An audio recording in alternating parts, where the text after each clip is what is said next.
Morning and welcome again to another Making Mondays Matter. I hope that you all had a great weekend and we are all ready to face this new week. I know last week was a little bit tough for me, but this is a new day and it's a new day for all of us. We've never been at this point in history ever. And so let's make the most of it. And as I share with us this morning, I want to focus on the subject of resilience. So often, whether we succeed or not, is determined by our level of effort. Yes, I can say, and I have experienced it myself, and I know many who will be listening to this later on will also testify. There are sometimes different things that you are doing or trying to achieve that the going can get really tough at times. And you may even question yourself, is this what I'm supposed to be doing? And you know within your heart of hearts that this is where your passion is and this is really what you are called to do. So I'm speaking to the incidents and the situations where what you are pursuing is really your call in life. What you are pursuing is what you ought to be pursuing. And it's now athletic season here within the schools, and it's something that I follow.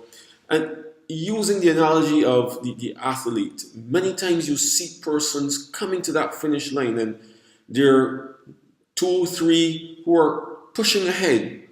And usually it's the one that wins, the one that gets there first, is the one who holds on the longest.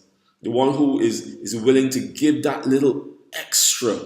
And when I watched BSAC last week, this is one of the things that resonated with me.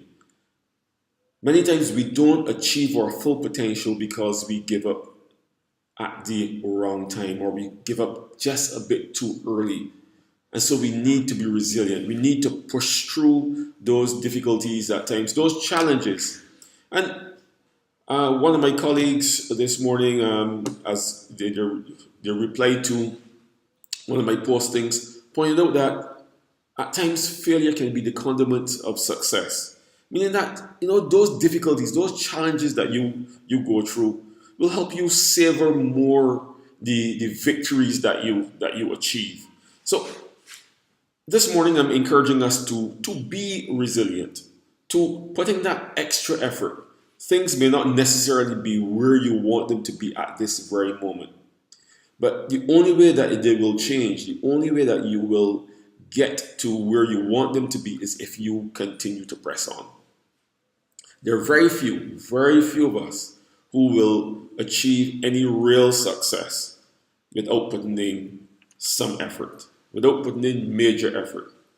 I'm sure that there are some who will be listening who are in business, who may be involved in things like health and wellness, who are involved in businesses of various kinds, who maybe even be studying. And studying is actually a pretty good analogy. Unless you're willing to put in the hours, getting your homework, it is often not realistic to expect then that you will become a straight A student. There are very few people who are naturally that way. And even those who we consider natural, those are the ones who spend the time doing the reading, doing the research, when the others are goofing off or watching TV. And so we may be looking at them and saying, okay, it's easy for them or it's natural for them, but they're actually putting in the work. It's just like we look at great athletes like Usain Bolt and say it looks easy for him. But when you hear his biography and when you see the interviews that he speaks about his training, you see that he himself sometimes wonder, all this hard work. And so it is important for us to be resilient. No matter how good you may think you are, or even if you think you're just average, but the difference will be if you continue to put that effort in, if you continue to be resilient, if you continue to push through those challenges, those difficulties, it is only then that you will get to that place where you can truly enjoy the successes of your labor. If you give up too soon, all of what you have done goes to waste. So let's push on, let's be resilient, and let's make this Monday and this week a successful week as we continue to be resilient, as we continue to press on. This is David Inks for another Making Mondays Matter. Go for it, go forward, and have a great, great week.